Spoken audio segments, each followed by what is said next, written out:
नमस्कार दोस्तों, स्वागत है हमारे YouTube चैनल सेल्फ स्टडी में। आज हम आयोग कमीशन की बात करते हैं, जिसमें हम अगला कमीशन आज लिए हैं। बहुत ही छोटा सा कमीशन है और बहुत ही ज़्यादा इम्पोर्टेंट है आपके सिलेबस के लिए और आपके मतलब सोशल लाइफ के लिए भी, जिसका नाम है NCPCR या फिर राष्ट्रीय बाल संरक्षण आयोग। तो राष्ट्रीय बाल संरक्षण आयोग, national commission for protection of child rights. ठीक है, तो राष्ट्रीय बाल संरक्षण आयोग की आज हम बात करेंगे। पिछले वीडियो में हमने बात किया था कि महिला आयोग की बात किया था। ये सारे जो आयोग हम अभी क्रम से चल रहे हैं, तो ये वैधानिक मतलब आयोग हैं, जिसको स्टैट्यूटरी बोलते हैं। ये ऐसे आयोग हैं जो कहीं ना कहीं किसी प्रक्रिया से, संसद की प्रक्रिया से गुजर के आए हैं और एक दिन ये नियम या फिर कानून या विधेयक बन गए हैं। तो बाल संरक्षण के लिए अपने देश में चाइल्ड्स के साथ बहुत ज़्यादा अन्याय किया जाता है, महिलाओं के साथ बहुत अन्याय किया जाता है।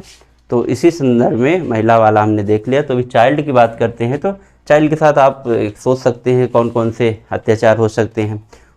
आपने ज़्यादातर देखा ही होगा, आपको एग्जांपल देखने को मिल जाते हैं कि चाइल्ड से आप जैसे लेबरिस्ट वर्क कराया जाता है, श्रम करवाया जाता है, उनके साथ बाल विवाह होता है, उनके साथ मारपीट होती है, उनका अनैतिक व्यापार भी होता है और बहुत से जैसे सेक्सुअल एक्टिविटीज़ में भी उनको इन्वॉल्व कर दिया जाता है।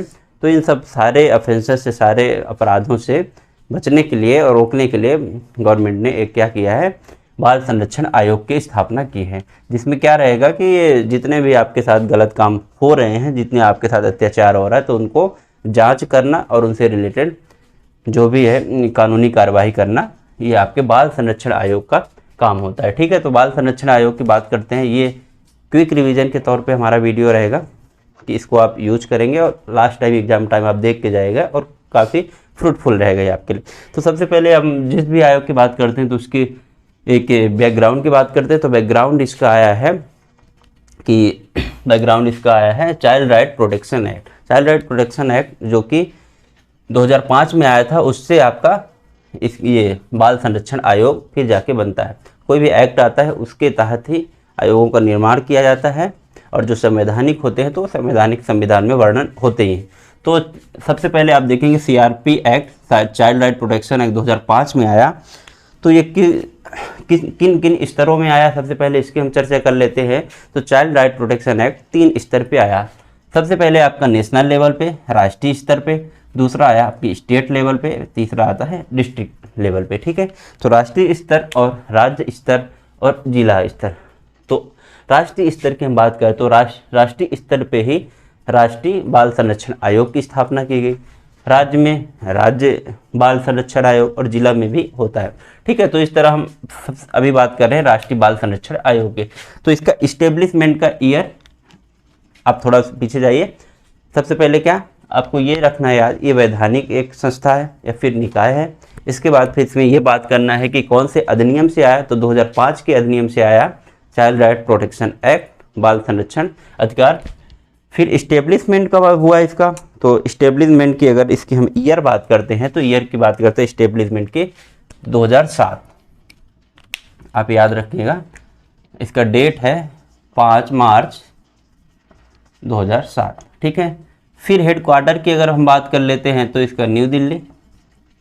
मोस्टली जो कमीशन है सारे वो न्यू दिल्ली में इस्टेब्लिश हैं, तो न्यू दिल्ली इसका हेडक्वार्टर हो गया। अब सबसे इम्पोर्टेंट बात होती है स्ट्रक्चर की। किसी भी आयोग की स्ट्रक्चर बहुत ज़्यादा इंपॉर्टेंट होता है कि स्ट्रक्चर में कितने मेंबर होंगे, कितने उसका चेयरमैन होगा। तो चेयरमैन तो एक ही होता। तो इसके स्ट्रक्चर की अगर बात करें तो 1+6, इसमें 1 है जो वो अध्यक्ष कहलाएगा, 6 है सदस्य कहलाएंगे। अब इनमें भी कुछ कंडीशन दी होती हैं, जैसे 6 सदस्य होंगे तो उनमें 2 वुमेन मतलब 2 महिलाओं का रहना आवश्यक है। ये आपको कंडीशन बहुत अच्छे से याद रखना है कि 2 वुमेन इसमें जरूरी होता है। ठीक है, स्ट्रक्चर आपको याद रहेगा 1+6, एक अध्यक्ष, 6 अन्य सदस्य, जिसमें 2 वुमेन का रहना बहुत ज़्यादा इंपॉर्टेंट है। वुमेन संवेदनशील होते हैं, बाल मतलब बच्चों से रिलेटेड इसमें देखा जाएगा, वो पूरा हिसाब किताब, इसलिए उनको रखा जाता है। ठीक है, फिर आ गया आपका कार्यकाल। जो इसके अध्यक्ष बनेंगे उनका कार्यकाल क्या रहेगा, तो उनमें 2 कैटेगरीज में है, 3 65 और 3 60। तो अध्यक्ष जो है उनका कार्यकाल 3 साल या फिर 65 वर्ष रहेगा और उनके सदस्यों की कार्यकाल 360। अमूमन आपने देखा होगा ज़्यादातर सभी उसमें आयोगों में या फिर किसी भी संस्था में ज़्यादातर एक ही रहता है, बट इसमें 365 और 360 का प्रावधान है। ठीक है, और इसमें हम बात कर लेते हैं कि क्या इसके अध्यक्ष दोबारा बन सकते हैं। हाँ, दोबारा बन सकते हैं, इसमें 2 बार बना जा सकता है, अध्यक्ष रहे हैं, सदस्य भी बन सकते हैं।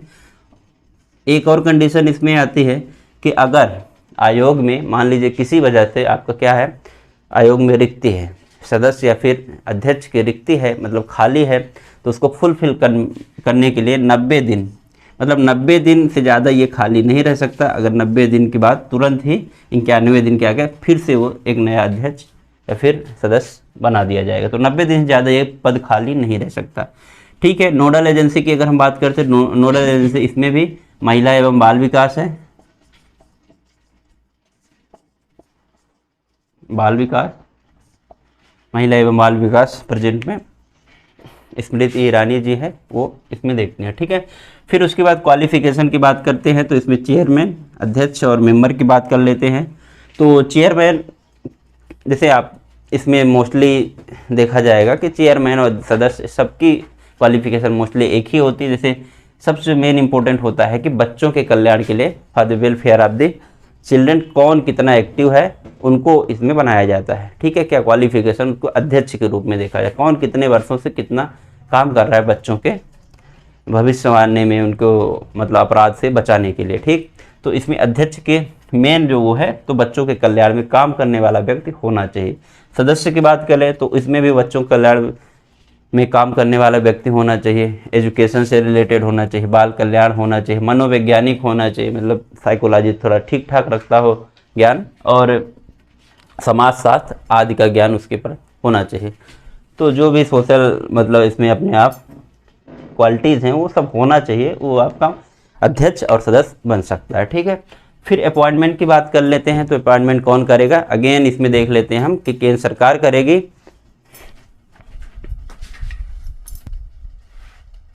इसमें केंद्र सरकार करेगी। क्या अपॉइंटमेंट कौन करेगा, इसमें सेंट्रल गवर्नमेंट द्वारा किया जाएगा। सेंट्रल गवर्नमेंट तब कैसे करेगी कि सेंट्रल गवर्नमेंट का एक 3 मेंबर का मतलब 3 मेंबर की कमेटी होती है, उसके द्वारा इसके अध्यक्ष के मतलब अपॉइंट किया जाता है। ठीक है, तो उस मेंबर में वो कमेटी कौन बनाएगा, तो इसमें भी महिला एवं बाल विकास मंत्री जो हैं वो बनाएंगे एक कमेटी।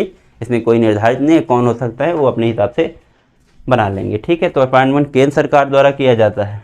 अब फिर रेजिग्नेशन एंड रिमूवल की बात कर लेते हैं। हर आयोग में बात करते हैं तो रेजिग्नेशन एंड रिमूवल, जिसको बनाने का अधिकार वही हटा भी सकता है।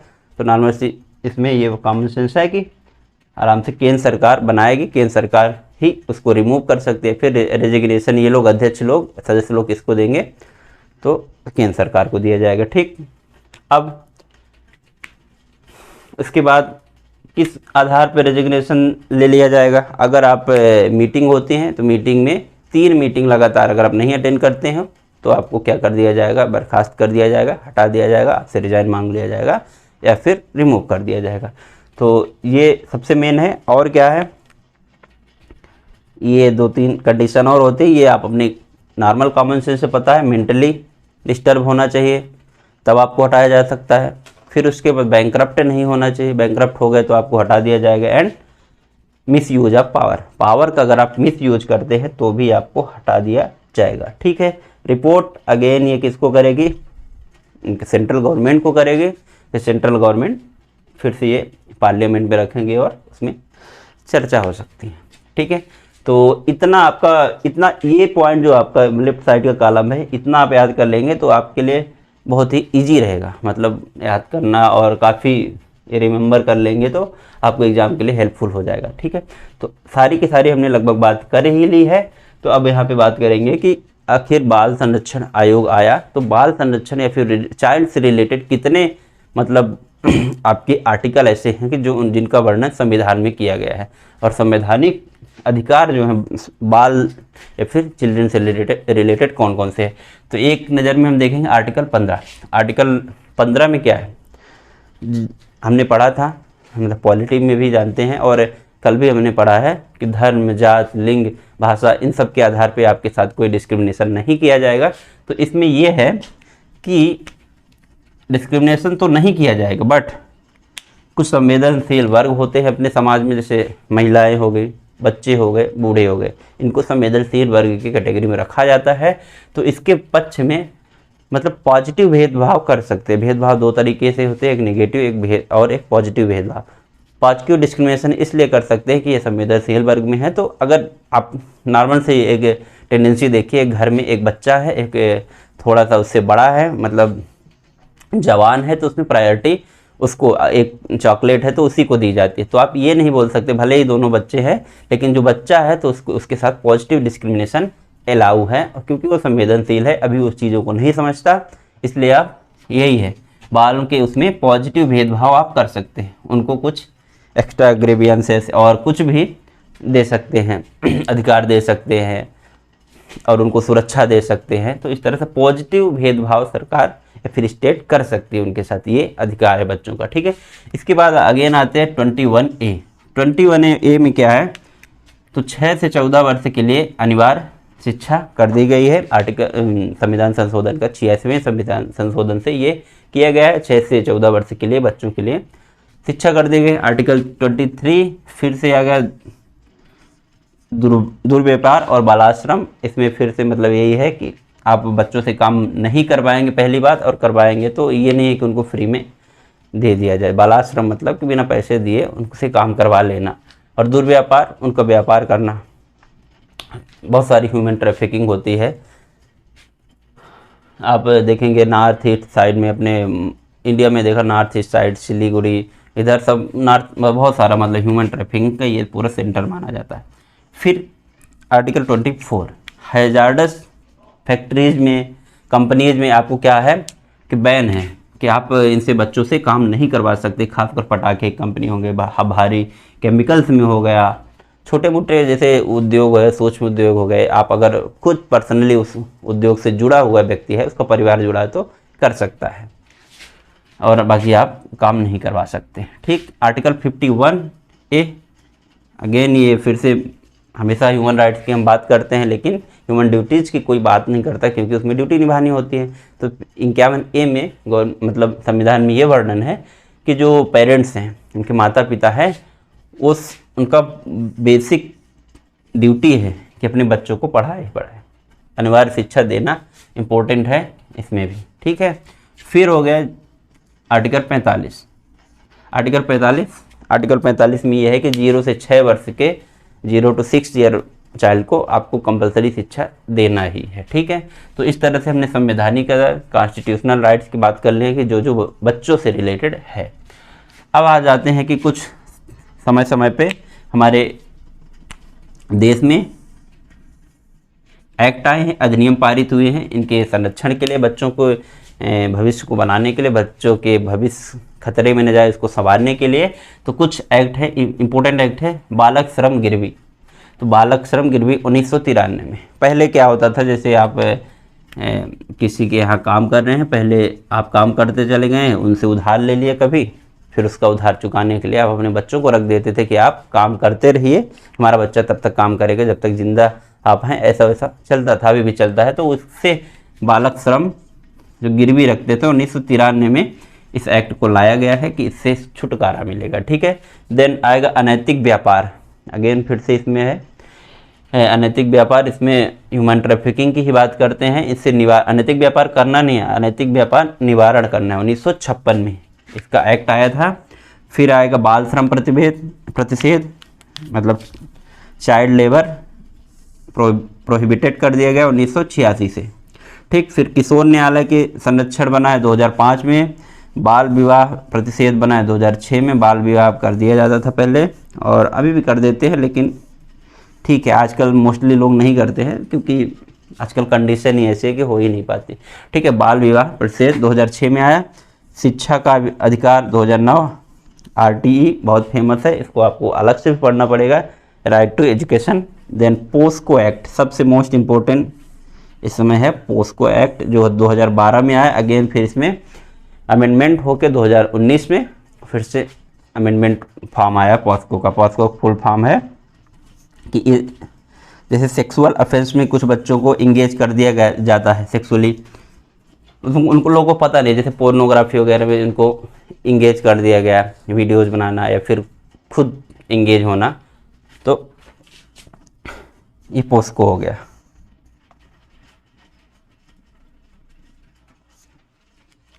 Protection of children from sex offences, ठीक है, ये 2012 में आया, 2019 में।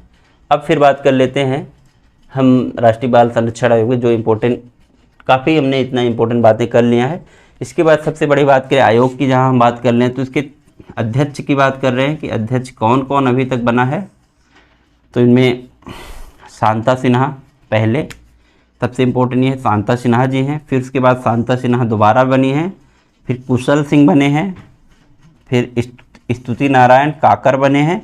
अभी जो प्रेजेंट में है ये इम्पोर्टेंट कौन है, प्रेजेंट और फर्स्ट कौन है, शांता सिन्हा जी बनी है आपके बाल संरक्षण आयोग के। और अभी जो है प्रियंका कानूनगो जी है, ठीक है, प्रेजेंट में। ये इम्पोर्टेंट आपको ध्यान रखना है, ठीक है। इसके बाद फिर हम बात करेंगे एक संवेदना करके टोल फ्री नंबर, उसमें जब कोरोना था तो बच्चों से रिलेटेड अगर कोई भी दिक्कत हो घर में, उनके साथ गलत किया जा रहा है, फिर उनको मारपीट, उनके साथ इनजस्टिस किया जा रहा है, तो संवेदना लॉन्च किया गया था। Toll free number corona time में मोस्टली इम्पोर्टेंट था ये, और चला था, जैसे टोल फ्री नंबर आप लगा के इन्फॉर्मेशन दे सकते हैं, क्योंकि कोरोना टाइम में ही पूरे लोग एक साथ हो गए थे और कभी तो मौका ही नहीं मिला। तो इस समय संवेदना ये आपको इम्पोर्टेंट है क्योंकि न्यूज़ में था, ठीक है। तो इतना बातें हमने राष्ट्रीय बाल संरक्षण आयोग में कर लिया है, मतलब चाइल्ड राइट प्रोटेक्शन एक्ट में कर लिया है। फिर उसके बाद अब हम बात कर लेते हैं कि थोड़ा सा यहाँ पे मध्य प्रदेश के संदर्भ में क्या है। तो मध्य प्रदेश संदर्भ में आप इसकी अगर स्ट्रक्चर की बात करें और इसका पूरा ढांचा की बात करें तो लगभग सेम ही है, कुछ चीज़ें हैं जो अलग अलग हैं, बाकी उसमें कुछ नहीं। तो इसका एक्ट जो है चाइल्ड राइट प्रोटेक्शन एक्ट 2005 से ये भी आया है। इस्टेब्लिशमेंट का ईयर इसका 2007 है, डेट का कोई क्लियरेंस नहीं है, तो आप थोड़ा सर्च करके जो भी डेट आपको कहीं कहीं मिले तो अपने हिसाब से देख लीजिएगा। हेडक्वार्टर अगेन इसको अपने स्टेट की कैपिटल में है, भोपाल में है। स्ट्रक्चर की यहाँ बात कर लेते हैं, सेम एज उसमें 1 और 6 इसमें भी होंगे, और 6 में 2 वोमेन रहना बहुत ज़्यादा ज़रूरी, क्या एकदम कंपलसरी ही है, 2 वोमेन रहेंगे ही रहेंगे, ठीक। इसके बाद फिर टेन्योर की अगर बात करें तो फिर से यहाँ पे 365, 360 सेम टू सेम वैसे ही। नोडल एजेंसी में फिर इसमें भी महिला एवं बाल विकास मंत्रालय है, ठीक है। महिला एवं बाल विकास मंत्रालय में इसमें रहेगा अपने स्टेट का, स्टेट वोमेन एंड चाइल्ड, ठीक है, स्टेट। क्वालिफिकेशन की हम बात कर लेते हैं तो क्वालिफिकेशन जिस तरह उसमें था चेयरमैन और मेंबर के सेम टू सेम, जिस तरह आपका सेंटर वाले में था इसमें भी सेम रहेगा। सेम मतलब कि बच्चों के कल्याण का, वेलफेयर से रिलेटेड उसको जानकारी होनी चाहिए, काम किया होना चाहिए, और उनके मेंबर को क्या होना चाहिए कि मेंबर भी शिक्षा, मनोविज्ञान, समाजशास्त्र एंड ये सब सारी चीज़ों से उसका प्रैक्टिस होना चाहिए और जानकारी होना चाहिए बाल कल्याण से रिलेटेड, ठीक। अपॉइंटमेंट स्टेट गवर्नमेंट करेगी, इसमें स्टेट गवर्नमेंट करेगी, ठीक। रिमूवल एंड रेजिग्नेशन फिर से यहाँ पे अगेन वही सेम टू सेम प्रोसेस है कि 3 मीटिंग में आप उपस्थित नहीं रहेंगे तो आपको हटा दिया जाएगा, और बाकी सारी वही आपको पता है, मानसिक रूप से डिस्टर्ब होना चाहिए, और बैंकरप्ट अगर हुए तो भी आपको हटा दिया जाएगा, और पावर का मिसयूज करेंगे तो भी हटा दिया जाएगा। इसमें कोई इशू नहीं। सबसे मोस्ट इंपॉर्टेंट 3 मीटिंग में आपको रहना जरूरी है, नहीं रहेंगे तो आपको हटा दिया जाएगा। फिर उसके बाद 3 मीटिंग वाला पॉइंट आपको याद रखना है। तो इतनी सारी चीज़ें हैं इसमें राष्ट्रीय बाल संरक्षण आयोग का, ठीक है। अब इसमें बाल संरक्षण आयोग की अगर बात कर लेते हैं तो इसमें कार्य क्या हैं, इसके तो कार्य यही जितने शुरू में हमने कार्य बताए हैं कि बालक से श्रम से रिलेटेड अगर कोई भी आपको शिकायत मिलती है, उनका कोई इशू आता है, कोई उनके साथ अपराध करता है तो उसकी जांच करना, व्यापार हो रहा है बच्चों के साथ उसमें भी इंटरफेयर करना, ठीक है। किशोर न्याय संरक्षण, ठीक, तो न्याय बनाना, और बाल विवाह, सारे जितने भी बच्चों से रिलेटेड जितने भी ऑफेंसेस हैं वो आपको इसमें इसके सब कार्य होते हैं, ठीक है। इसमें 18 साल तक के बच्चों का बाल संरक्षण आयोग में चर्चा की जाती है। ठीक है, तो इस तरह हमने एमपी की भी बात कर लिया और अपने सेंट्रल के भी बाल संरक्षण आयोग की बात कर लिया। आई होप ये वीडियो आप बहुत ही क्विक रिवीजन के लिए आप 1.2 या 1.5 में 1.25 में जल्दी करके देख सकते हैं और इसका लाभ उठा सकते हैं। धन्यवाद।